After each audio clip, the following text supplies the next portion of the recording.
Varicose veins కి సరైన చికిత్స కోసం సంప్రదించండి ఎవిస్ హాస్పిటల్. నమస్తే రమ్మగారు. నమస్తే జయ. రమ్మగారు, ఏదైనా వెరైటీ కథ చెప్పండి రమ్మగారు. చాలా కొత్తగా ఇలా అవుతుందా అనిపించాలి. అది బోల్డని కథలు చెప్పుకున్నాం ఇప్పుడు దాకా. అట్లాంటివి అలాంటిదే ఒక కథ చెప్తాం. కథా చరిత్సాగరం లేదు, అందులో ఎంత తవ్వినా వస్తాయి జయ. అదే అదే పూర్వం అట ఉజ్జయిని నగరంలో, ఉజ్జయిని అంటే ఇది ఎక్కడ ఉజ్జయిని? మహాకాళుడు ఉజ్జయిని. ఉజ్జయిని నగరంలో నిశ్చయదత్తుడు అని ఒక వ్యాపారస్తుల కుమారుడు ఉండేవాడు. వణిక్ కుమారుడు అని రాస్తారట కథలో. అంటే వర్తకులు అనమాట. అయితే వాడు మంచి కులాసవాడు, వివాహం కాల వాడికి.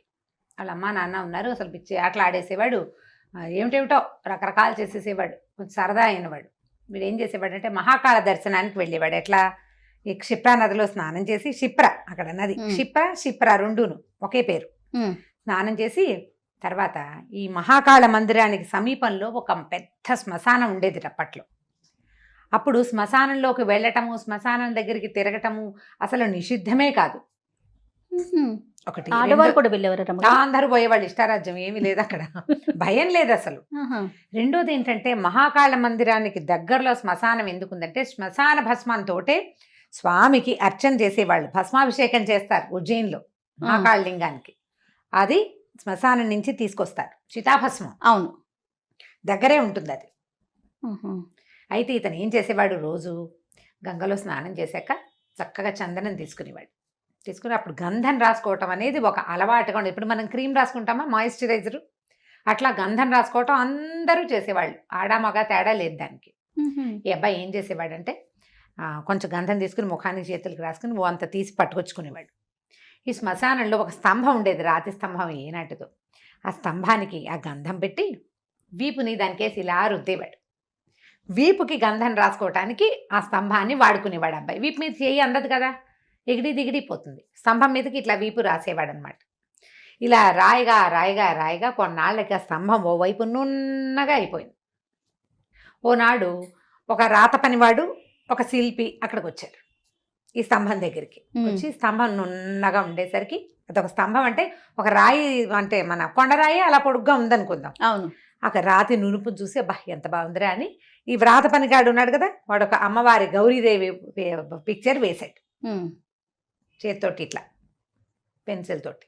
చిన్న చిన్నవి ఉంటాయి కదా రాసే పరికరాలు. ఈ శిల్పి అన్నాడు, ఎంత బాగా కుదిరిందిరా, రాయి ఎంత బాగుందో అమ్మ అంత బాగుంది అని చెప్పి చక్కగా ఉలి పట్టుకుని చెక్కేసి గౌరీ స్వరూపాన్ని చెక్కాడు ఆ రాతి మీద. చెక్కేసరికల్లా ఒక రోజు గడిచింది. ఇదొక మధ్యాహ్నం అయ్యింది. సాయంకాలం వేళలో ఒక విద్యాధర కన్యక, ఒక అమ్మాయి మహాకాళ దర్శనానికి వచ్చింది. విద్యాధరులు రావాలంటే ఎక్కడి నుంచి రావాలి? అక్కడ సిద్ధపర్వతం యక్షలోకం నుంచి రావాలి. ఇవి వచ్చిన ఆవిడ అప్పుడు అట్లా దేవతలు, కిన్నరులు, కింపురుషులు కూడా ఈయన దర్శనానికి వచ్చేవాళ్ళట, మహాకాళ దర్శనానికి.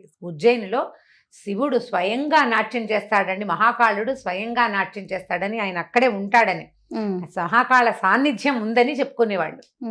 ఇప్పుడు ఉన్నాడో లేదో, ఆయన ఏం చేస్తున్నాడో. అప్పట్లో సాయంకాలం డమరుకం వాయిస్తారు అక్కడ, అదే మన డక్క డమ డమ డమ మోగిస్తారు. ఆ సౌండ్కి అనుగుణంగా మహాకాళుడు నృత్యం చేసేవాడు అప్పట్లో.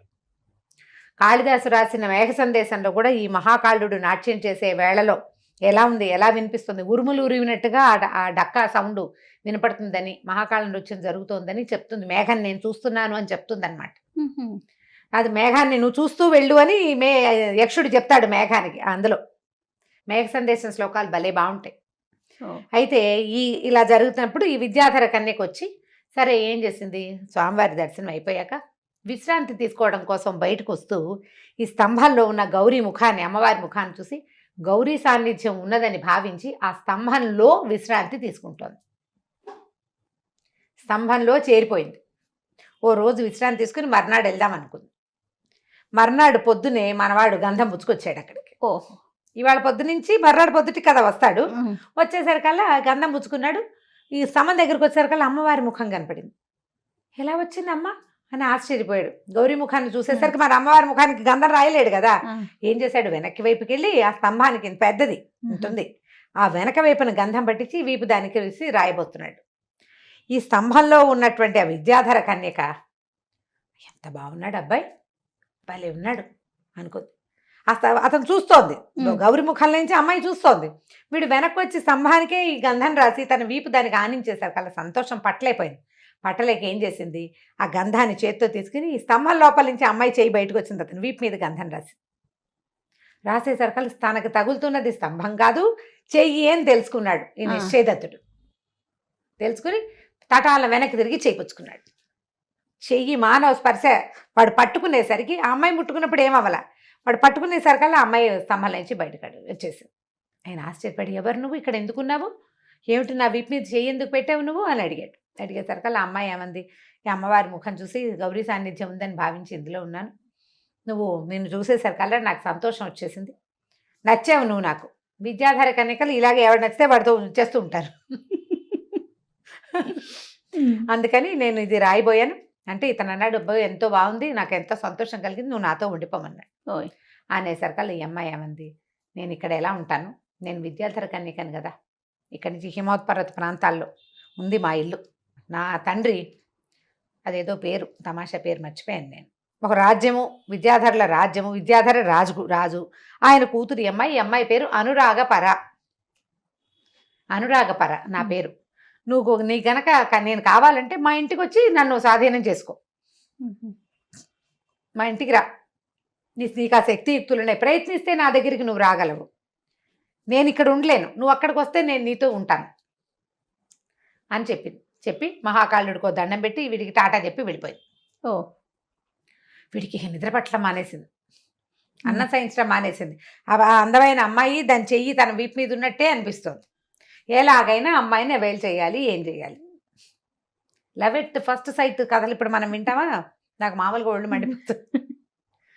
ఇదివరకు రోజుల్లోనే ఉన్నాయి అంటారా? ఎప్పటి నుంచో ఉన్నాయి మరి ఇవి. మొహం చూడడం, పెళ్లి చేసేసుకోవడం, చూడడం, దూకేయటం, అంతే. పెళ్లి చేసుకుని వదిలేయటం కూడా అదే అదే స్పీడ్లో జరిగిపోతాయి. అంతే అంతే speed. సరిపోతాయి. అదే దాంతో ఇతను ఏమనుకున్నాడు, ఎలాగైనా వెళ్ళిపోవాలి అక్కడికి. ఎట్లా అంటే ముందు హిమోత్పర్వత ప్రాంతాలకు వెళ్ళాలి. సరే వాళ్ళ అమ్మకి నాన్నకి డాటా చెప్పేసాడు. ఓయ్. ఇక మొదలెట్టాడు నడక. వెళ్తుంటే ఇతనికి ఒక 3-4 కలిశారు. వాళ్ళు కూడా ఉత్తరం వైపు వెళ్తున్నారు. ఉత్తరం వైపుకి వెళ్తేనే కదా కాశీ, ఇక్కడి నుంచి ఉజ్జయిని నుంచి వీళ్ళు ఉత్తరానికి నడిస్తేనే హిమోత్పర్వత ప్రాంతాలు. అక్కడే వీళ్ళు ఉంటారు, ఈ సిద్ధులు, చారణులు, యక్షులు, విద్యాధరులు వీళ్ళంతా ఉండేది అక్కడ. సరే వెళ్తుంటే ఏమైంది, మధ్యలో ఒక దోపిడీ కాండ్ర ముఠా ఒకటి వీళ్ళని ముఠా పట్టేసింది. వీళ్ళని పట్టేసి ఎవరికో అమ్మేశారు వాళ్ళు. వాళ్ళ దగ్గర ఇప్పుడు వీళ్ళు బాటసారులుగా వెళ్ళే వాళ్ళ దగ్గర కత్తి కఠార్లు ఏముంటాయి, ఏదో చేపాటి కర్రలు సాయం పట్టుకుని వెళ్తారు. వీళ్ళకేమి శక్తియుక్తులు అవి ఉన్నవాళ్ళు కాదు. ఈ దోపిడీ కాళ్ళు వాళ్ళు వస్తే, దోపిడీ కాండ్ర ముఠాలు వస్తాయా, వాళ్ళు ఏం చేస్తారు, వీళ్ళ దగ్గర డబ్బులు ఉంటే సరే, లేకపోతే వీళ్ళనే 2 పీకేసి కొట్టి వీళ్ళని బానిసలుగా తీసుకెళ్ళిపోతారు. తిరగబడలేరు వీళ్ళు, వాళ్ళు కొట్టి చంపేస్తారు. వాళ్ళు ఏం చేశారు, తీసుకెళ్ళి ఈ బానిసల్ని కొనే ఒక ముఠాకి అమ్మేశారు. అక్కడి నుంచి వాడేం చేశాడు, తనకి చాలా స్నేహితుడైన ఒక మ్లేచ్ఛ సరదారికి కానుకగా పంపించాడు వీళ్ళు నలుగురిని. అక్కడ ఒక నలుగురు, ఇతనితో పాటు ఇంకో 3 ఉన్నారనమాట. అక్కడికి వెళ్ళేసరికల్లా ఏమైంది, ఏ సర్దారు కోసం అయితే ఈ వీళ్ళని పంపారో ఆయన చచ్చిపోయాడు. ఆయన కొడుకు ఆ ముఠా అక్కడున్న గుంపుకి రాజయ్యాడనమాట. వాడేమన్నాడు, మా బాబు కోసం వచ్చే ఇవి, వీళ్ళు వచ్చింది ఎందుకు, మా నాన్నకి వాళ్ళ స్నేహితుడు నజరాగన్నగా ఇచ్చాడు, నాన్న పోయాడు కాబట్టి నాన్నని పూడ్చిన చోట వీళ్ళని పూడ్చిపాతేస్తే మా నాన్నకి పరలోకంలో సహాయం చేస్తారని భావించి వీళ్ళని నలుగురిని పూడ్చేద్దాం, ఇవాళకి కట్టేయండి అన్నాడు. ఎలాగో రేపొద్దున పూర్తి చేసేవాడికి ఇవాళ అన్నం ఎందుకు, అన్నం లేవు, నీళ్ళు లేవు, కట్టి పారేశారు వాళ్ళని. ఇప్పటికి ఎన్ని రోజులుగాను తిండి తిప్పలేవు. అందరూ ఏడ్చుకోవటం మొదలుపెట్టారు. ఇదేమిట్రా నాయన, ఎక్కడికో వెళ్దామంటే ఇది ఇలా వచ్చింది మన ప్రాణాలకి అని ఏడుస్తుంటే అప్పుడు వీడేమన్నాడు, మనం మహాకాళిని ప్రార్థిద్దాము, అమ్మవారు ఏదైనా సహాయం చేస్తుందేమోనని. అప్పటికి అభోజనంగా ఉన్నారుగా, ఉపవాసంతో నిన్ను ప్రార్థిస్తున్నాం అమ్మ, మమ్మల్ని మ్లేచ్ఛల నుంచి రక్షించమని మహాకాళిని ప్రార్థించగా తెల్లవారు వరకు అలా ప్రార్థిస్తుంటే వాళ్ళ అదృష్టం బాగుండి ఆ వాళ్ళ నిండు పున్నమి, దాంతో తెల్లవారుజామున దేవి సాన్నిధ్యం లభించేసింది వాళ్ళకి. ఓహో. అమ్మవారు ఆశరీరమని వినపడింది, మీ కట్లు విడిపడినాయి వెళ్ళిపోండి అని. చూస్తే కట్లు గిట్లు ఏం లేవు, పరిగెత్తుకుంటూ పారిపోయి బయటకు వచ్చేసారు. వచ్చేసాక కొంత దూరం పోయాక వాళ్ళు అన్నారు, ఒరే నాయన మేము ఇంకా ఉత్తర భూములకు రాము, ఆ ఉత్తరానికి నడిచిన కొందికి ఇలాంటి కష్టాలే వస్తాయి, ఎవడో ఒకడు ఎత్తుపోతుంటాడు, వాళ్ళ భాష కూడా మనకు అర్థం కాదు, కాబట్టి మేము రాము, మేము దక్షిణానికి వెళ్ళిపోతాం, దక్షిణాపథం వైపు వెళ్తాం నీ ఇష్టం అన్నారు. ఇతను మాత్రం ఆ అనురాగపర లేకుండా వెనక్కి వెళ్ళే ఉద్దేశం లేదు. వెనక్కి వెళ్ళడు అసలు. వాడు అనురాగపర ఎక్కడుంటే అక్కడే ఉండిపోతాడు అంతే. అదే కావాలి వాడికి. ఇలా పెచ్చుంటుంది ఒక ఏజ్లో, అది ఏమో అనుకుంటామో ఇక అదే కావాలనిపిస్తుంది. సరే వెళ్ళిపోతున్నాడు. ముందుకు వెళ్తుంటే ఏమైంది, ఒక మహావ్రతులు ఒక నలుగురు ఇతనికి ఎదురుపడ్డారు. యతీశ్వరులు అనమాట. వీళ్ళు ఏంటంటే తీవ్రమైన తపస్సు చేస్తున్న ధోరణి ఉన్న వాళ్ళు, వ్రతి అంటారు వాళ్ళని. ఈ వ్రతులు ఎలా ఉంటారు, కాషాయము గడ్డం మీసాలు పెంచుకుంటారు, సన్యాసం పుచ్చుకోలేదు, ఏదో ఒక దీక్షలో ఉంటారనమాట. వాళ్ళతో కలిసి నడవడం మొదలుపెట్టాడు. ఏదో దొరికిన చోట కాయా కసురు తిన్నారు. వాళ్ళు జపాలు చేసుకునే వాళ్ళు నడుస్తుంటే వాళ్ళతో పాటు నడుచుకుంటూ పోయేవాడే నిశ్చయదత్తుడు కూడా. అయితే ఒక గ్రామం దాటి అడవి దాటి వెళ్తుంటే ఆ గ్రామంలో వాళ్ళు చెప్పారు, అక్కడెక్కడికి పోతున్నారు, ఆ మధ్యలో ఒక పాడుపడిన శివాలయం ఉంది. శివాలయం ఉంటే మంచిదేనన్నారు వీళ్ళు. శివాలయం కాదు, అక్కడికి శృంగోత్పాదిని అని ఒక యక్షిణి వస్తుంది. అది మంత్రం చదివి కొమ్ములు వచ్చేలాగా చేస్తుంది, జంతువులుగా మార్చేస్తుంది, మనుషుల్ని విరుచుకు తినేస్తుంది, కాబట్టి వెళ్ళొద్దన్నారు. అనేసరికి వ్రతులు కదా వీళ్ళు, దాని సంగతి మేము చూస్తాం. పైగా శివాలయం ఉందంటే శివుడే రక్షకుడు, శివుడు మహాకాళుడు. ఆయన శృంగోత్పాదిని ఇంగోత్పాదిని మన్నం చేస్తుంది, వెళ్ళిపోదామన్నారు.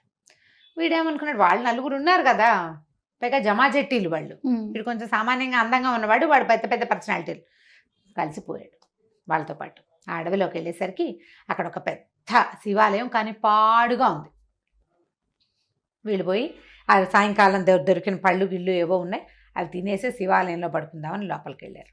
వెళ్ళేసరికల్లా కొంచెం అర్ధరాత్రి అయ్యేసరికి ఒక యక్షిణి వచ్చింది. పెద్ద ఆకారము, బ్రహ్మాండమైన పర్సనాలిటీ, అందంగా ఉంది, కానీ అది బాగా 10 అడుగులు ఎత్తుంది, ఇంత లావు అంత ఎత్తునుంది.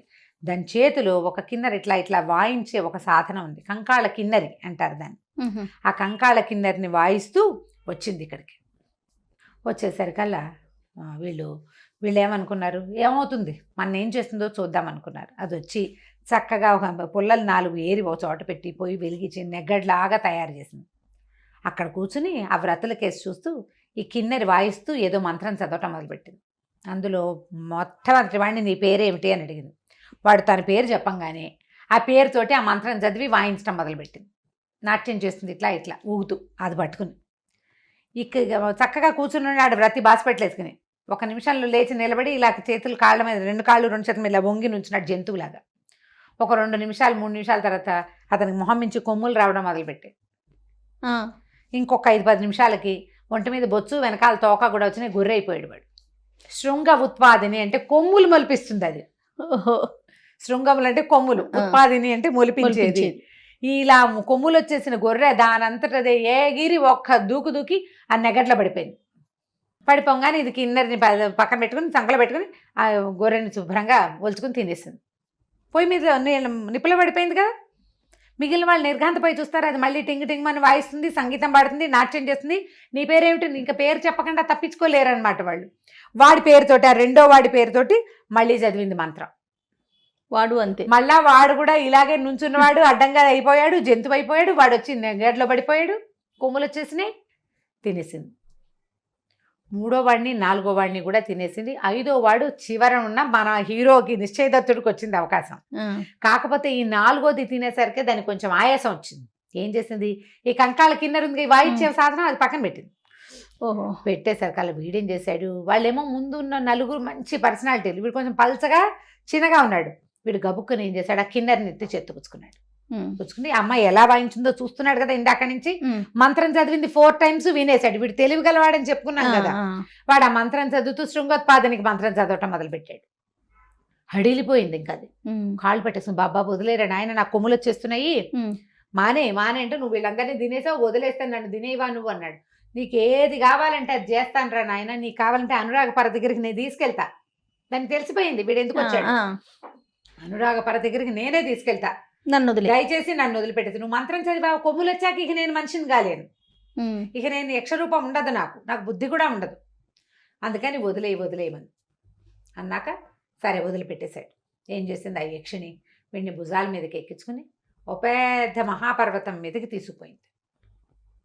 నువ్వు ఇక్కడ ఉండు, తెల్లారిపోయింది, ఇక నా శక్తి ఉండదు, తెల్లవారిపోయింది. ఇదంతా అర్ధరాత్రి మొదలై తెల్లారుజాము దాకా సాగింది. వీడిని ఎక్కించుకుని అక్కడే తీసుకెళ్ళడానికి ఇంకా కొంత సమయం పట్టింది. నువ్వు ఇక్కడే ఉండు, ఈ పూట పళ్ళు కాయలు చుట్టుపక్కల ఉన్నాయి చూడు, సెలయేళ్ళు ఉన్నాయి, నీళ్ళు దాగు, ఈ పూటకు ఉండు. చీకటి పడంగానే నేను వస్తా మళ్ళీ నీ దగ్గరికి. నేను ఎక్కడికి వెళ్ళను. నేను మోసం చేస్తానని అనుకోవద్దు. ఎందుకంటే మేము మాట ఇస్తే మాటే, దాని మీదే ఉంటాం. నువ్వు ఈ పూటకు ఉండు, ఈ పగటిపూట నాకు శక్తి ఉండదు, రాత్రి వచ్చి నేను నిన్ను తీసుకెళ్తానంది. ఆవిడ వెళ్ళిపోయేసరికల్లా సరే ఇతను అక్కడ చుట్టుపక్కల చూశాడు. బోళ్ళని పళ్ళు, కాయలు, పువ్వులు ఎంత బాగుందో. హిమాలయ పర్వత ప్రాంతాలకు దగ్గరలో చాలా బాగుంటాయి. యాపిల్స్ అవి ఉంటుంటాయి బహుశా. వీడు శుభ్రంగా పళ్ళు తిన్నాడు, మంచినీళ్ళు తాగాడు. మంచినీళ్ళు తాగి ఏదో ఒక కొండరాయి అంటే దాన్ని ఆనుకొని అట్లా కూర్చున్నాడు. కూర్చుంటే దూరంగా నేలలో 2 పద్మరాగ మణులు కనపడ్డాయి వాడికి. పద్మరాగం అంటే ఎర్రగా ఉంటాయి. ఎర్రటి 2 మణులు ఇట్లా మట్టిలోంచి మొలిచినట్టుగా ఉన్నాయి. అవి మణులేమోనని వాటి దగ్గరికి వెళ్ళాడు. అవి తీయటానికి ఓ పుల్ల పెట్టి ఇట్లా ఇట్లా ఇట్లా అన్నాడు. కదిపేసరికల్లా అవి మణులు కాదు, ఒక కోతి తాలూకు కళ్ళు, కోతి ముఖం కనపడింది వాడికి. అది బతికే ఉంది, నేలలో ఉంది. దాని కళ్ళు మాత్రం పైకి ఇట్లా చూస్తున్నాయి అనమాట. నిర్గాంతపడి ఇదేమిటి కోతి మొహం కనిపిస్తోందని. ఆ కోతి మనుష్య వాక్కుతోటి మాట్లాడింది. ఓ అన్న, నన్ను రక్షించు, నేను నీలాంటి వాడినే, నన్ను తీయమని అనేసరికి తెల్లబోయాడు. ఇదేమిటి కోతి మాట్లాడుతోంది, పైగా ఇది ఎప్పటి నుంచి బురదలో కూరుకున్నది, ఒక బురదలో ఇట్లా పాతేసినట్టుంది. దాని కళ్ళు 2 ఇలా కనపడుతున్నాయి ఎర్రగా. సరే ఏం చేశాడు, అలాగా బయటికి తీసాడు. చుట్టూతా తవ్వి దాని ఒంటికి దెబ్బలు తగలకుండా అట్లా కొట్లా తవ్వాడు, బయటికి తీసాడు. తీసేసరికల్లా ఆ కోతంది, నన్ను రక్షించావు నాయన నువ్వు నన్ను. సరే పద, ముందు ఎన్ని రోజులైందో ఆహారం లేకుండా ఎప్పటి నుంచో బతుకున్నాను. సరే పద, నీకు మంచినీళ్ళు అవి చూపిస్తానని ఒక ఆ అడవిలో, అదే కొండ మీద ఉన్నారు కదా, ఎక్కడున్నారు వీళ్ళు, శృంగోత్పాదిని తీసుకొచ్చింది వీడిని అనురాగపర దగ్గరికి వెళ్ళడానికి. శృంగ అంటే ఆ కొండ మొదట్లో వదిలిపెట్టింది. ఆ అడవిలోకి తీసుకెళ్ళి చక్కగా బోల్డ్ అని నీళ్లు, చక్కగా పళ్ళ చెట్లు ఉన్న నీడగా ఉన్న ఒక చోటికి తీసుకెళ్ళింది. ఆ కోతి 4 పళ్ళు తిని మంచినీళ్ళు తాగింది. ఈయన నిశ్చయదత్తుడు కూడా పళ్ళు తిన్నాడు. మంచినీళ్ళు తాగాక అడిగాడు, ఏమిటో నువ్వు మా కోతివి, మనిషి భాష ఎలా మాట్లాడుతున్నావు, నువ్వెవరు, ఇక్కడికి ఎలా వచ్చావు, ఎక్కడి నుంచి ఇక్కడికి వచ్చావు అని అడిగేసరికల్లా హరిశర్మ, అన్న నా కర్మ ఏమని చెప్తావు, నా పేరు హరిశర్మ, నేను ఉజ్జయిని నగరమే మాది, ధారానగరం ఆ పక్కన ఎక్కడో ఉండేవాడిని. మా అమ్మ నాన్నలకి నేను ఒక్కడే కొడుకుని. అయితే నేను చాలా అందగాడిని చిన్నప్పుడు, అంటే మొదట వీడు మనిషిగా ఉన్నప్పుడు. ఒకనాడు నేను కొంచెం కాస్త వేషాలు మారిని, కాస్త ఆడపిల్లల సరదా ఎక్కువే నాకు. ఒక బజార్లో వెళ్తుంటే ఆ బజార్లో ఒక పెద్ద గొప్ప వ్యాపారస్తుడి కూతురు, దాని పేరు బంధుదత్త. దానికి పెళ్ళైపోయింది. వరాహదత్తుడు అనేవాడితో వివాహం అయిపోయింది. కానీ పుట్టింటికి వచ్చింది 4 రోజులు ఉండడానికి. ఈ కింద వెళ్తున్నటువంటి నన్ను చూసి నాకు సైగ చేసింది, నన్ను రమ్మని, నీ మీద మనసు పడ్డాను రమ్మంది. సరే నేనేం చేశాను, ఈవిడికి ఒక స్నేహితురాలు ఉంది, సుఖాశయ దాని పేరు. ఆ సుఖాశయ ఏం చేసింది, చెలికత్తె నాకు ఆ అమ్మాయికి మొత్తానికి స్నేహం కలిపింది. నేను బంధుదత్త నేను బాగా గడిపేవాళ్ళం, అటు ఇటు తిరిగేసేవాళ్ళం, తోటలు దొడ్లు అన్నీ మావే. ఎంత హాయిగానో గడిపాను ఆ అమ్మాయితోటి. ఇక నాకు పని పాట ఏం లేదు, దాని వెనకాల పడి తిరగటమే. కొన్నాళ్ళకి వరాహదత్తుడు ఆవిడ మొగుడు ఉన్నాడు కదా, ఆయన వచ్చేసాడు ఈ అమ్మాయిని తీసుకెళ్ళటానికి వచ్చేసరికల్లా ఈ బంధుదత్త ఏడ్చి సోకాలు పెట్టింది నన్ను వదిలిపెట్టి వెళ్ళటానికి. ఆ సుఖాశయతో చెప్పింది, నాకు ఎలాగైనా సరే ఈ హరిశర్మని వదిలిపెట్టి వెళ్ళటం ఇష్టం లేదు, భర్త దగ్గరికి వెళ్ళాలి, వాడికి బోల్డ్ ఆస్తుంది, కానీ నాకు వీడు కూడా కావాలి. ఏం చేయమంటావంటే అప్పుడు సుఖాశయ యోగిని. అది ఏం చెప్పిందంటే, నా దగ్గర 2 మంత్రాలు ఉన్నాయి, నేను ఆ మంత్రించి ఆ ఒక తాడుని, ఎర్రతాడు ఏదో 2 తాడుని కనుక దాని ఒకటి మెళ్ళో కడితే వాడు కోతి కానీ ఏదైనా జంతువు అయిపోతాడు, ఏదో ఒక జంతువు అయిపోతాడు. ఓ పని చేస్తా, నా దగ్గర ఉన్న మంత్రంతో ఈ హరిశర్మని కోతిగా చేస్తా, నువ్వేమో కోతితో ఏమిటి, కోతిని పెంచుకుంటారు కదా, వీడిని నీతో తీసుకెళ్ళిపో, వాడి బుద్ధి ఏమీ నశించదు, వాడికి జ్ఞానం ఉంటుంది, భాష ఉంటుంది, కోతిగా ఉంటాడు. మీ ఆయనతో ఉన్నప్పుడు కోతిగా ఉంచుకో, మీ ఆయన ఊరే బయటికి పనిలోకి వెళ్ళిపోగానే వీడి మెళ్ళ నుంచి మంత్రం చదివి తాడిప తీసేసావా, వాడు మనిషి అయిపోతాడు, హాయిగా నువ్వు ఎంజాయ్ చేద్దువు కానీ అని చెప్పింది. చెప్పి ఆ యోగిని అయినటువంటి సుఖాశయ నా మెళ్ళలో ఒక తాడు కట్టింది, ఇదిగో ఇదే ఆ తాడని చూపించాడు. మెళ్ళలో ఒక తాడు ఉంది, తాడు కట్టేసింది. సరే బంధుదత్త ఏం చేసింది, భర్త వచ్చేసరికి ఆయనకి కాళ్ళకి నీళ్ళు ఇచ్చి ఆయనకి ఆవలించుకుని సంభావించి వెళ్ళిపోదాం పద, నేను ఈసారి ఒక కోతి పిల్లని పెంచుకున్నాను, కోతి పిల్లని తీసుకెళ్దామని నన్ను చూపించింది. ఆయన కొంచెం సరదా పడ్డాడు, నిన్న ఎంత కోతి యంగ్గా ఉంది, దానికి ఎగరటం దూకటం అనొచ్చు, అత్తే ఇత్తే అంటే తెస్తుంది, మాట్లాడటల్లా, వాడికి మాటలొచ్చు, కానీ మాట్లాడటల్లా, మాట్లాడకుండా కోతిగానే ఉంటున్నాడు. కోతి తెలివిగా అన్ని పనులు చేస్తూ పళ్ళు పట్టుకురా, కాఫీ పట్టుకురా, టీ పట్టుకురా చేస్తుంటే సరదా కాదు, ఆయన సరదా పడ్డాడు. సరే మేము ముగ్గురం బయలుదేరాం, బోళ్ళంత పరివారం, పనివాళ్ళు, అమ్మాయి అత్తారింటికి వెళ్తుంది కదా, సారే గీరే అన్నీ ఇచ్చారు, పనివాళ్ళు అంతా ఉన్నారు. తీరా మేము బయలుదేరి వెళ్తే మధ్యలో అదేంటి వాళ్ళ ఊరేందేం దగ్గర కాదు, దారిలో ఆగాలి కొన్ని చోట్ల. ఒక అడవిలో ఆగాం. ఆగేసరికల్లా ఏమైంది, ఆ అడవిలో ఒక కోతుల గుంపు ఒకటి వచ్చింది. వాళ్ళు అవి నన్ను చూడంగానే తమ జాతివాడు ఒకటి కనిపించేసరికల్లా వెంబడి పడిపోతాయి కోతులు. ఇక నన్ను పట్టి పీకి లాగేసినాయి. వాళ్ళు ఎంత ట్రై చేసినా పని వాళ్ళంతా వెంబడబడ్డారు. ఆ బంధుదత్త ఏడ్చి శోకాలు పెట్టింది, ఈ వరాహదత్తుడు వెంబడబడ్డాడు కర్ర పుచ్చుకుని. అయినా సరే ఆ కోతులు నన్ను వదిలిపెట్టలేదు. వాళ్ళకి నేను దొరకల. ఈ కోతులు నన్ను, వీడికి కోత అయ్యాడు కానీ ఎగరటం దూకటం ఏం పెద్దగా రాదు పాపం. ఒక్కో కోతి దీన్ని చేయిపుచ్చుకోవటం, రెక్కపుచ్చుకోవటం, విసిరేయటం, ఆ చెట్టు మీద పడ్డం, అక్కడి నుంచి ఇంకోటి పట్టుకుని ఇంకో చోటకి విసిరేయటం, అటు ఇటు విసిరేసేసి అడవంతా విసిరేసేసి చివరికి నన్ను సొమ్మసిల్లి పడిపోయాను నేను. వాళ్ళేమో ఇంకా చూశారు వెతికారు నా కోసం. ఆ కోతి గుంపులో ఈ వీళ్ళ కోత ఎక్కడుందో తెలీదు. దీని గుర్తేమిటి, మెళ్ళలో ఎర్రతాడు. ఆ మంత్రం చదివి ఊడదీస్తేనే వాడు మనిషి అవుతాడు, లేకపోతే అవడు. నేనేమో ఎక్కడో పడిపోయా. ఈ బంధుదత్త ఏం చేస్తుంది, ఇంకేం చేస్తుంది, దాని వల్ల దుర్మార్గురాలు నేను మనిషిని కాకుండా కోతినయ్యాను, నా బతికిట్లా అయిపోయింది, నేనేమో ఇక్కడ పడిపోయాను, వాళ్ళు కాస్త వెళ్ళిపోయారు. ఇంకేం చేస్తారు, మొత్తం అంతా వెళ్ళిపోయారు. ఈ కోతులు పీకి రక్కి నన్ను, నేను వాళ్ళలాగా ప్రవర్తించట్లేదని వాటిలాగా అన్ని పీకేసినాయి నన్ను. అసలు నేను ఎత్తురు ముద్దయిపోయాను. ఎలాగో ఓ పొదమాటను కూర్చుని ఉన్నాను. మెల్లిగా ఒక పూట కాస్త సర్దుకున్నా, నా కర్మానికి ఎలాగోలాగా ఇంటికి నడిచి వెళ్ళిపోదాం, కనీసం ఆ సుఖాశయ దగ్గరికి అయినా వెళ్తే అది ఆ తాడైనా ఊడదీస్తుంది అని అనుకున్నాను. కానీ ఇంతలో ఏనుగుల గుంపు ఒకటి వచ్చింది. వాటిల్లో ఒక పిడి ఏనుగు, ఆడ ఏనుగు చాలా తిక్కలో ఉంది. అదేం చేసింది, నన్ను మెడబట్టేసుకుంది. ఎందుకంటే దీనికి ఎగరటం పారిపోవడం రాదు ఈ కోతికి, ఇది మనిషి కోతి కదా. ఏం చేసింది, వర్షాకాలం బాగా ఒక పుట్టలో నన్ను పాతేసేసింది. ఓహోహో, పుట్టలో పాతిపెట్టి తొక్కేసింది నన్ను, లోపలికి తొండబెట్టి నొక్కేసింది అనమాట. నేను అందులో ఇరుక్కుపోయాను. ఏదో మనిషిని కాబట్టి ఆలోచించి శివనామ స్మరణ చేసుకుంటూ, ఉజ్జయిని మహాకాళుడు మరి ఆయన గుర్తు చేసుకుంటూ శివనామ స్మరణ చేస్తూ, ఎవడో ఒకడు వచ్చి నన్ను రక్షించపోతాడని బతికున్నాను నాయన. అందుకే నేను ఇంత బక్కచిక్కిపోయి ఓపిక లేదు. పుట్ట ఏమైంది, క్రమంగా వానకి కరిగిపోయింది. ఇది లోపల ఇరుక్కుంది కదా, పై పుట్టంతా పోయింది. ఈ ఇరుక్కుపోయిన కోతి ఇరుక్కుపోయినట్టు అడుగునే ఉండిపోయింది, దాని కళ్ళు ఒకటే కనపడుతున్నాయి అనమాట అని చెప్పింది. చెప్పి నువ్వెవరు ఏమిటి అని అడిగింది. నువ్వెవరంటే ఈ నిశ్చయదత్తుడు చెప్పాడు, ఫలానా ఒక యక్షిని నా వీపుకి గంధం రాసింది, నేను దానికోసం బయలుదేరాను, మధ్యలో శృంగోత్పాదిని కనపడింది, అదే నన్ను తెచ్చి ఇక్కడ పెట్టింది అనేసరికల్ ఈ హరిశర్మ అన్నాడు, ఆడవాళ్లతో చాలా కష్టాలు భయ్యా, నీకు తెలీదు, చాలా కష్టాలు పడ్డాడు కదా. చూడు, దానికి మొగుడు కావాలి, నేను కావాలి, పైగా కట్టుకున్న భర్తకి అన్యాయం చేసేది నన్ను ఎలా ఉద్ధరిస్తుందనే జ్ఞానం లేదు నాకు. నువ్వు కూడా నాలాగనే స్త్రీ వల్లనే ఇంత కష్టపడుతున్నావు, ఇంత దూరం వచ్చావు, నీ ఇల్లా వాకిలా ఇక్కడ ఏముంది. అక్కడికి వెళ్ళాక నువ్వు మనిషివి, ఆవిడేమో యక్షిని విద్యాధర కన్యక. అక్కడ ఎవడైనా ఓ విద్యాధరుడు కలిసి వచ్చి ఆవిడని కనుక లైన్లో పెట్టాడంటే అది అటు వెళ్ళిపోతుంది, నువ్వు మిగిలిపోతావు. ఇలాగే జరుగుతుంది. వాళ్ళు స్వజాతులు, ఒకే జాతి వాళ్ళు, వాళ్ళకి వాళ్ళు కావాలి. నువ్వు మనిషివి కదా, వాళ్ళలో మగవాడు ఎవరికైనా దాని మీద ఆశ పుట్టి నిన్ను చంపేసినా చంపేస్తారు ఒకటి, లేదా అదే ఎవరి దగ్గరికైనా వెళ్ళి నిన్ను వదిలేస్తుంది. ఎందుకు వచ్చింది, ఆ యక్షినేవతో వస్తుంది కదా ఇప్పుడు శృంగోత్పాదిని, ఇంటికి వెళ్ళిపో, హాయిగా ఉజ్జయిని వెళ్ళిపో, మహాకాళ సేవ చేసుకుంటూ బతకచ్చు, ఇక్కడ ఎందుకు, ఆడాళ్ళని నమ్మకూడదు. నేను నా స్నేహితుడు ఒకడు, ఒరే స్త్రీలను నమ్మద్దురా, ఇలాగ ఆల్రెడీ భర్తలు ఉన్న వాళ్ళని అసలు నమ్మకూడదని చెప్పాడు, నేనే వినలేదు, చూడు వాళ్ళు ఇక్కడ తగలబడ్డాను ఇలాగా అని వాడు విసుకుంటున్నాడు అనమాట.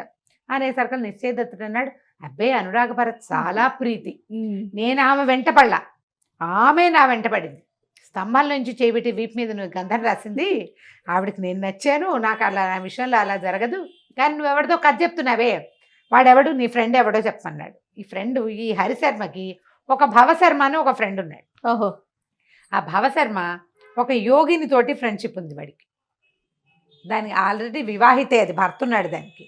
వీడు ఎంతసేపు అమ్మాయి దగ్గర, భర్త లేని సమయాల్లో అమ్మాయి దగ్గరికి వెళ్తూ ఉండేవాడు.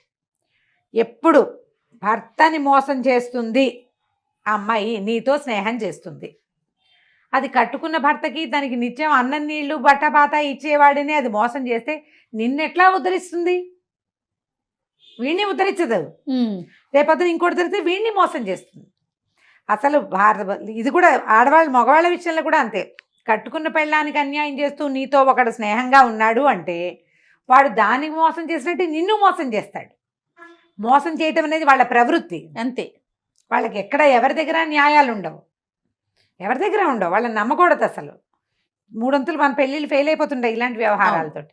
అయితే ఏమైందట, వీడికి యోగినితో ఫ్రెండ్షిప్ ఉంది కదా, ఆ యోగిని వీడు ఎందుకో ఒకరోజు కొట్లాడుకున్నారు. బాయ్ ఫ్రెండ్ గర్ల్ ఫ్రెండ్స్ కొట్టుకుంటూ ఉంటారు కదా. ఈ కొట్లాటల్లో ఏమైందంటే ఆవిడ ఏం చేసింది, నా మెళ్ళ ఓ తాడు కట్టి నన్ను దుక్కిటెద్దుని చేసేసింది. మంత్రం చదివి దుక్కిటెద్దుని చేసేసింది. ఈ దుక్కిటెద్దుని తీసుకెళ్ళి ఈ పొలాలు దాన్ని దూనుకుంటారు కదా వాళ్ళకి అమ్మేసింది. నన్ను బాయ్ ఫ్రెండ్ని ఫ్రెండ్ని అది అమ్మాయి ఆ పని చేసేసింది. ఆ యోగిని దుక్కిటెద్దుగా వాడితో పడి ఉన్నాను. నేను మనిషినే, నాకు అన్నీ తెలుసు, నేను మాట్లాడగలను కూడా, కానీ నేనేం చేయలేకపోయావు. ఎద్దుగా ఉన్నా ఆ మెళ్ళలోంచి తాడెవడన్నా ఊడదీస్తే తప్పిస్తే కుదరదు. అయితే నా అదృష్టం బాగుండి ఒక మంత్రవాది, ఒక స్త్రీ, ఒక యోగిని ఆ వైపు వెళ్తూ దుక్కిటెద్దుగా ఉన్న నన్ను నేను మనిషినని తెలుసుకుని ఆ మంత్రం చదివి నా మెళ్ళలో తాడు ఊడదీసేసింది. నేను మనిషి అయిపోయా. మళ్ళీ నేను మామూలుగా రోడ్డు మీద తిరుగుతుంటే మళ్ళీ నా పాత ఫ్రెండ్ ఉంది కదా నన్ను ఎద్దుని చేసింది. అది నన్ను చూసింది. చూసి ఎవరు నన్ను ఇలా తాడోడ తీశారో కనుక్కుని దాంతో పోట్లాడింది. నువ్వు ఎందుకు తీసావు, వీడి వెధవా, వీడు సరైన వాడు కాదు, వీడిని ఇలాగే చేయాలి, నువ్వు వాడి మా తాడోడు తీసావు కాబట్టి నీ అంతు చూస్తాను, రేపు పొద్దున వస్తాను నీ దగ్గర, కానీ తిట్టింది. తిడితే ఆ అమ్మాయి ఏం చెప్పిందంటే, ఒరే అబ్బాయి, ఎవరి తాడోడు తీసిన ఆవిడ ఉందిగా, ఆవిడ ఏం చెప్పింది, భవశర్మకి, ఇది రేపొద్దున గోడిగా, అంటే అది ఒక రకమైన జంతువు, మరి గోడిగా అని రాస్తారు, ఎద్దేనేమో అది, మరి అది నల్లగోడిగా వస్తుంది, నేను ఎర్రగోడిగా మారతాను, మేమిద్దరం ఫైట్ చేసేటప్పుడు ఆ నల్లగోడిగని చంపేయి అని చెప్పింది. చెప్పేసరికి సరే మర్నాడు పొద్దున నిజంగానే నా పాత గర్ల్ ఫ్రెండు, నన్ను రక్షించిన యోగిని, ఇద్దరు చెరో గోడిగల నల్లగోడిగా ఎర్రగోడిగా మారి తెక్కొట్టుకున్నారు. అది నన్ను బెదిరించేస్తుంది, కూడా కొట్టనివ్వదు, నానా హింసపడి ఎట్లాగో దాన్ని చావగొట్టుకు చంపి దాని నుంచి నేను తప్పించుకున్నాను రా నాయన. ఆడవాళ్ళతో పెట్టుకోకూడదు అసలు, ఇలాంటి సంబంధాలు అస్సలు మంచివి కాదు. వాళ్ళ సమయం వచ్చినప్పుడు నీతో ఉండరు, ఇన్నాళ్ళు నీతో సంతోషంగా ఉన్నామన్నమాట మర్చిపోతారు, వీడే నన్ను ఎక్స్ప్లాయిట్ చేశాడంటారు. కాబట్టి వద్దని చెప్పాడు మా భావశర్మ. నేను ఈ బంధుదత్త ప్రేమలో పడి వాడు ఎంత చెప్పినా వినలేదు నాయన, అనురాగపర కూడా నిన్ను ఇలాగే చేస్తుంది, వెళ్ళిపో ఇంటికి అంటే నిశ్చయదత్తుడు ఒప్పుకోలే. మీ కథలంటే మీ వేరే కథ. ఇప్పుడు నీ భవదత్తుడి గర్ల్ ఫ్రెండ్కి భర్త ఉన్నాడు, నీ బంధుదత్తకి వరాహదత్తుడు ఉన్నాడు, నా అనురాగపరకు ఎవరు లేరు.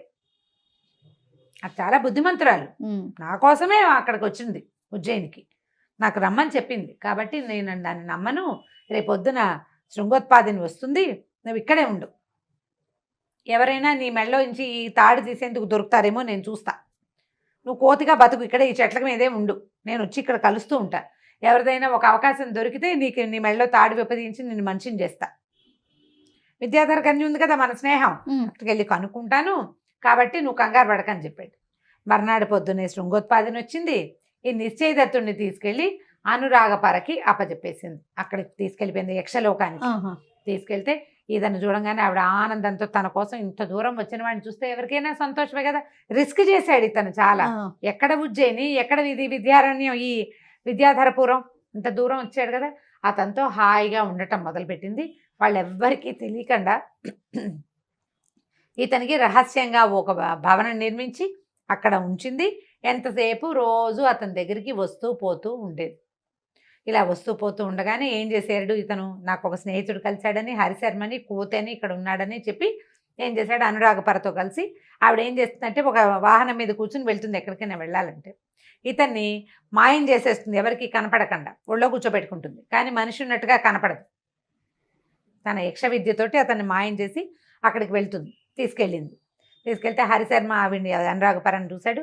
వీళ్ళిద్దరూ కాసేపు కబుర్లు చెప్పుకునేవాళ్ళు. తర్వాత ఏం చెప్పిందంటే, నేనేదో బిజీగా ఉంటా కదా అన్న, మాకు ఇక్కడ డ్యాన్సులు పాటలు బోల్డని వ్యవహారాలు ఉంటాయి, నువ్వు ఒక్కడవే ఉంటావు, నీకు ఎప్పుడు కావాలంటే అప్పుడు ఈ మంత్రం చదువుకో, నువ్వు హరిశర్మ దగ్గరికి వెళ్ళు, నువ్వు అతని దగ్గర ఉండు, కావాల్సినప్పుడు నీకు కాలక్షేపం ఉండాలి కదా, నీ బోటి మానవుడు ఇంకోటి మాట్లాడాలి, మనకు మన జాతి వాళ్ళు కావాలి కదా. మరి ఈ విద్యాధరుల్లో ఎవరితోటి వీడికి స్నేహం లేదు, ఈ అమ్మాయి తప్ప. ఆ అమ్మాయితో ఎంతసేపు ఉంటాడు, వాడికి తోచాలి కదా. ఆ అమ్మాయికి వేరే వ్యవహారాలు ఉంటాయి, అది అమ్మా నాన్న దగ్గరికి వెళ్ళాలి, అక్కడ చెల్లెలను చూసుకోవాలి, ఇల్లు వాకిలి, దాని వేరే వ్యవహారం ఉంది కాబట్టి ఓ మంత్రం నేర్పించింది. ఈ మంత్రంతో నువ్వు ఎప్పుడు కావాలంటే అప్పుడు హరిశర్మ దగ్గరికి వెళ్ళమంది. ఒకసారి అతను వెళ్ళి అక్కడ ఉన్నాడు పగటిపూట. ఆ సమయంలో ఈ అనురాగపర దగ్గరికి ఒక విద్యాధర యువకుడు వచ్చాడు. ఆ అమ్మాయి జాతికి చెందినవాడే, రాగరంజనుడు అలాంటి పేరున్నవాడు, రాగరంజనుడు అనేవాడు వచ్చి ఆ అమ్మాయిని మాట్లాడిచ్చాడు, పలకరించాడనమాట. పలకరిస్తే అతనికి తెలిసింది ఈ అమ్మాయి ఒక మానవుడితోటి జతకట్టి ఉందని, అతనితో కలిసి ఉంటోందని తెలిసిపోయింది అతనికి. వాళ్ళకి తెలుస్తాయి ఎట్లా. సరే ఏమన్నాడు, నువ్వేమిటి పరమేశ్వర వరప్రసాదాలు ఉన్నవాళ్ళం మనం, మానవులతో జత కట్టడం ఏమిటి, అదొక తాత్కాలికమైన క్రియ. నువ్వు భూలోకానికి వెళ్ళావు, అక్కడే 4 రోజులు ఉండొచ్చేస్తే సరిపోయేది, ఇక్కడికి తెచ్చావు అనవసరంగా. మనుషులు మోర్టల్స్ కదా, అంటే వాళ్ళు మరణిస్తారు. వాళ్ళు ఎక్కువ కాలం ఈ యవ్వనము, ఈ ఉత్సాహం, ఈ రొమాంటిక్ ధోరణి ఉండదు వాళ్ళకి, వయసు పెరిగే కొందికి ఉండదు కదా. మనం అట్లా కాదు, నిత్య యవ్వనులం కదా మనము, నువ్వు వాడితోటి ఎందుకు జత కట్టావని ప్రశ్నించాడు ఆ అమ్మాయిని. ఆ అమ్మాయి ఏదో చెప్పింది, మహాకాళ దర్శనానికి వెళ్ళినప్పుడు కలిశాడని, నన్ను వెతుక్కుంటూ వచ్చాడని, నేనంటే ప్రేమగా ఉంటాడని ఏదో చెప్పింది. అలా అయితే నాకు కూడా నువ్వంటే బోల్డంత ప్రేమే, నేను ఎప్పటి నుంచో నీ కోసం చూస్తున్నాను, కానీ నువ్వు మనిషి వెనకాల పడ్డావు అన్నాడు. వాళ్ళిద్దరూ మెల్లిగా మాట్లాడుకుంటుంటే ఆ అమ్మాయి ఏమనిపించింది, అమ్మాయికి నిజమే కదా, వాడు మనిషి, వీడు మన జాతి వాడే, వాడిని అటు పంపించి ఈ అబ్బాయితో ఉండటం మొదలుపెట్టింది. అతను అన్నట్లుగానే జరిగింది. అలాగే జరుగుతుంది కూడా. అయితే ఏమైంది, ఈ పగలల్లా ఇతనితో ఉంటుంది, సాయంకాలానికి నిశ్చయదత్తుడు వచ్చేసరికల్లా అమ్మాయికి పొద్దు నుంచి ఒక మగవాడితో గడిపి అతనితో తిరిగి ఉండేసరికి సాయంత్రం నాకు తలనొప్పి, నాకు విసుగ్గా ఉంది, నువ్వు నీ దారి నువ్వు ఉండు, నన్ను డిస్టర్బ్ చేయకు అంట మొదలుపెట్టింది. సరే ఏమైంది, మళ్ళీ ఇంకొకసారి నిశ్చయదత్తుడు వెళ్ళినప్పుడు డల్గా కనపడ్డాడు. హరిశర్మ అడిగాడు, ఏమిటి మిత్రమా డల్గా ఉన్నావు అంటే, అయ్యో అనురాగపరకి చాలా తలకాయ నొప్పి, అనారోగ్యం వచ్చేసింది, ఎందుకో తెలీదు, పాపం విద్యాధర కన్యక నాలాంటి మనిషితోటి జత కట్టడం వల్లే అమ్మాయికి జబ్బులు వచ్చినట్టున్నాయి, పాపం నాకు చాలా బాధగా ఉంది, నా వల్లే అనురాగపరకి అనారోగ్యం వచ్చింది, పైగా నన్ను కాపాడాలి, ఎప్పుడు నన్ను దాచాలి, వాళ్ళ అమ్మా నాన్న దగ్గర నుంచి, ఆమె జాతి వాళ్ళందరి దగ్గర నుంచి నన్ను దాచిపెట్టాలి, కష్టపడుతోంది నా వల్ల, అంచేత అమ్మాయి పాపం తలకాయ నొప్పి, అనారోగ్యం, చాలా ఏమంటారంటే అస్వస్థతగా గురవుతోందంటే ఇతను అన్నాడు, జ్ఞాని ఈ కోతి అది ఊహించేశాడు. వాడు ఊహించేసి అక్కడికి ఏదో జరుగుతోంది, అందుకే వీడిని దూరం పెడుతోంది. అమ్మాయి తలనొప్పని కాళ్ళనొప్పని చెప్తుంది. నువ్వు ఓ పని చెయ్యి, నేను నీకు ఒక మంత్రం చెప్తా, ఆ మంత్రంతో ఇప్పుడు నువ్వు ఇంటికి వెళ్ళిపో, నీకు ఎలాగో మంత్రం ఇంటికి వెళ్ళే మంత్రం తెలుసు, అనురాగపర దగ్గరికి వెళ్ళేది, అనురాగపరని కూడా ఇక్కడికి తెచ్చేసే మంత్రం ఒకటి చెప్తా నీకు, ఆ మంత్రం చదివి ఆ అమ్మాయిని తీసుకొచ్చేసి నీకు ఒక మహత్యం చూపిస్తానన్నాడు, విశేషమైన విషయం ఒకటి చెప్తాను నేను అన్నాడు. ఎలాగైనా అనురాగపరకి తలనొప్పి తగ్గుతుంది అనుకుని నిశ్చయదత్తుడు ఏం చేశాడు, తనకు మామూలుగా వచ్చిన ఇక్కడి నుంచి మాయమైపోయి అక్కడ ప్రత్యక్షం అయ్యే విద్యతోటి అక్కడికి వెళ్ళిపోయి నిద్రపోతోంది అనురాగపర. ఇతను వెళ్ళేసరికి ఆ నిద్ర ఎట్లా నిద్రపోతోంది, ఆ విద్యాధరుడు కూడా ఆమెతోటి ఆమె పక్కనే ఉన్నాడు. అయితే ఆ అమ్మాయి తిరస్కరిణి విద్య అని ఒక విద్య ఉంటుంది, ఏంటంటే ఆమె పక్కలో ఉన్నవాడు కనపడ్డ ఎవరికి, ఆమెను కావలించుకుని పడుకుని ఉన్నాడు, ఆ అమ్మాయి ఎక్కతే కనిపిస్తుంది, వాడు కనపడ్డు. ఇతనికి ఏం తెలుసు, ఆ పడకతో సహా ఈ అనురాగపరని మోసుకొచ్చేసాడు ఈ హరిశర్మ దగ్గరికి. తేగానే ఈ హరిశర్మ ఒక మంత్రం చదివి, అబ్బాయి నిశ్చయదత్తుడా ఈ మంత్రం చదివి ఓసారి అనురాగపరకేసి చూడమ్మా కాస్త అన్నాడు. ఆ మంత్రం చదివేసరికల్లా ఆమె పడుకునుండి, ఆమెను కావలించుకుని పడుకునున్న విద్యాధరుడు కనపడ్డాడు. వీడికి నిర్ఘాంతపోయాడు, ఏమిటి ఇంత మోసమా, నన్ను తెల్లబోయాడు, గట్టిగా అరిచాడు, కేకలు పెట్టేసరికల్లా ఆ రాగరంజనుడు ఉన్నాడు కదా, వాడు ఆ విద్యాధరుడు ఉలిక్కిపడి లేచాడు. లేచి చూసుకున్నాడు, వీడెవడో, వాడి కోపం వచ్చింది, వాడు తన మీద పడిపోతాడు ఇప్పుడని వాడు కాస్త బుడింగమని మాయమైపోయాడు. ఈ అనురాగపర బిక్కమొహం వేసుకుని నుంచుంది, లేచి నిలబడింది. నువ్వు నన్ను ఎందుకు మోసం చేసావు, ఇది చేయటం తప్పు కదా, నువ్వు అక్కడ ఉండగా నన్ను మీ ఇంటికి రా అని అడగకుండా ఉంటే సరిపోయేది. ఎక్కడ, ఉజ్జయినిలో మా ఇంటికి రమ్మన్నావు, నేను ఇల్లు వాకిలి అమ్మ నాన్న ఉజ్జయిని మహాకాళుడు అన్నీ వదిలిపెట్టి చావుకి తెగించి ఇక్కడికి చేరాను. నేను ఎన్నిసార్లు మరణాసన్నుండి అయ్యాను నేను ఆ దారిలో, అయినా కూడా నీ పట్ల అనురాగం పోలేదు, ప్రీతి పోలేదు నాకు. నువ్వు మాత్రం నేను ఒక పగళ్ళు నీ దగ్గర లేకపోతేనే నీకు ప్రాతివ్రత్యం లేదు, నేను కూడా విద్యాధార లోకంలోకి వచ్చాను, ఒక 5-6 చూసుకుని ఉండొచ్చు కదా నేను. కానీ నేను అట్లా చేయలేదు. నువ్వు ఇలా నీవేమో నీ జాతివాడి కోసం, నీకు వాడే కావాలంటే అసలు నన్ను పిలవడం ఎందుకు, నన్ను పిలవక్కర్లేదు నువ్వు అని చెప్పి బాగా అరిచి పోట్లాడేసరికి అనురాగపర ఏమీ చెప్పలేక ఏడ్చేసి వెళ్ళిపోయింది. ఆమె తప్పు.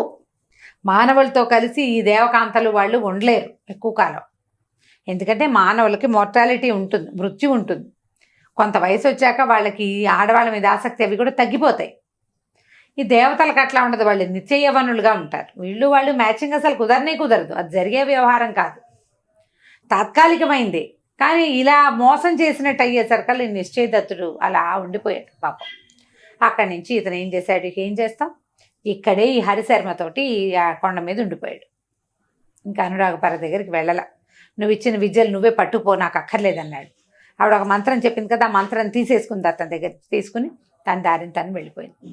ఈ నిశ్చయదత్తుడు హరిశర్మ ఇద్దరు నదిలో నీళ్లు తాగుతూ, సెలయేళ్లలో నీళ్లు తాగుతూ, ఆ పళ్ళు కోసుకుని తింటూ, కందమూలాలు తవ్వుకుని కాల్చుకుని తింటూ అతనితో పాటు అక్కడే ఉండిపోయాడు. కొన్నాళ్ళ తర్వాత ఒక యోగిని, ఒక ఆవిడ మోక్షద అనే ఒక మహాయోగిని ఆ ప్రాంతానికి తిరుగుతూ వచ్చింది. తపస్సు చేసుకోవడానికి వస్తారు.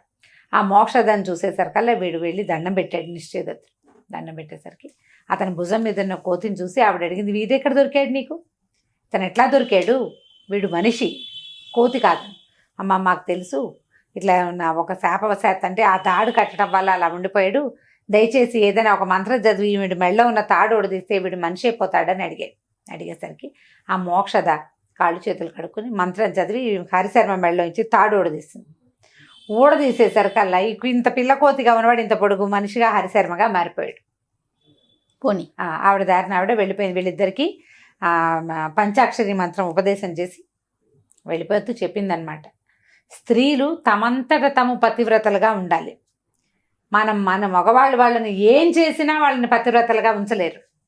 నువ్వు నిలువెత్తు బంగారం పోసినా సరే పాతివ్రత్యం వాళ్ళకి సహజమైన గుణంగా ఉండాలి. మేము పవిత్రంగా ఉండాలని ఆడవాళ్ళు అనుకోవాలి. నువ్వు దాచిపెట్టి ఎక్కడో పెట్టి ఏం చేయలేవు. నువ్వు ఎవరికి కనపడకుండా ఉంచి ఎవరు నా భార్య వైపు చూడకూడదని భావించి వాటితోటి ఏం అవ్వదు. ఇట్లా ఎక్కడి నుంచో ఎక్కడికో వచ్చి నిన్ను రమ్మని పిలిచింది అంటే సరైనదిగా ఉంటుందని నువ్వు ఎట్లా భావించావు? ఆమెకు తన కులం పట్ల మర్యాద లేదు, తన జాతి పట్ల. ఒక మనిషిని పిలిచింది అంటే ఆమెకు విలువలు లేవని అర్థం. అలాంటి వాళ్ళ వెనకాల వచ్చినప్పుడు ఇలాంటి శాస్త్రే జరుగుతుంది న్యాచురల్లీ. ఇదే కదా జరగబోయేది.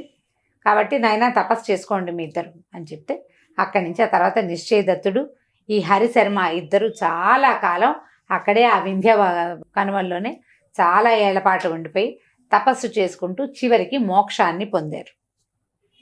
వీళ్ళిద్దరు చూడు, ఒకడేమో ఆ అమ్మాయి వెనకాల పడి విద్యాధర కన్యక వెనకాల పడి వచ్చేసిన వాడు ఒకడు, ఇంకొకడు ఆల్రెడీ వివాహం అయినటువంటి బంధుమిత్రతోటి మీద ప్రేమతోటి ఆమె వెనకాల వెళ్ళినందుకు, ఆమె కోసం వెళ్ళినందుకు అది కోతిని చేసి మనిషి అయితే పారిపోయేవాడు. కోతిని చేసినందుకు సంవత్సరాల తరబడి ఇక్కడ ఇట్లా దిక్కు దివాణం లేకుండా ఇంకో చోట బతకాల్సి వచ్చింది. కాబట్టి ఇట్లాంటి ఆలోచనలు చేయకూడదు. సజావుగా ముందుకెళ్ళాలి. ఒక స్త్రీని ప్రేమిస్తే అది తన భర్తని మోసం చేసి నిన్ను ప్రేమిస్తోంది అంటే నిన్ను మోసం చేయదని గ్యారంటీ ఏమిటి గ్యారంటీ లేదు. పోనీ ఒక మగవాడు భార్యను చెప్పకుండా నీతో ఇంకో అమ్మాయితోటి బాగా ఉంటాడు, నీతోటి కూడా చెప్పకుండా ఇంకో మూడో వాళ్ళతో బాగుంటాడా వాడు? తిరుగుబోతాను అంటారు దాన్ని. మనుషుల్ని ఎట్లా నమ్ముతాం మనం? మనది ఒక జాతి అయినప్పుడు ఇంకొక జాతిలోకి వెళ్ళకూడదు అసలు. ఈ మన జాతివాడు స్వజాతివాడు కనపడంగానే ఈ రెండో జాతివాడిని వీడిని వదిలిపెట్టేస్తారు. ఇప్పుడంటే ఆ జాతుల గోల లేదనుకో, అప్పుడు ఇలాగ మనుషులు, గంధర్వులు, తర్వాత దైవాంశ సంభూతులు, విద్యాధరులు, యక్షులు ఇట్లా జత కట్టేవాళ్ళు, మళ్ళీ విడిపోతూ ఉండేవాళ్ళు. ఇలాగే జరుగుతూ ఉండేవి అప్పటి కాలంలో. ఆ కథలు అవి చెప్తారు. మరి ఇప్పుడైనా కూడా ఇప్పుడు ఏ ఫారిన్ కంట్రీస్ నుంచో వచ్చి పెళ్లి చేసుకుంటారు, ఎక్కువ రోజులు ఇమ్మట్లేకపోతారు, సమస్యలు వస్తాయి. అవును, ఎందుకంటే నేటివిటీ లేకపోవటం వల్ల. అలాంటి కథలు ఇవి చాలా కథలు ఇందులో కనపడతాయి కథా సరిసాకరణలో. ఈ కథ అయిపోయింది దీంతో. చాలా బాగుంది రమ్మగారు, మంచి నీతి కూడా ఉంది కథలో. అవును, రైట్ అండి. నమస్తే. నమస్తే జయ.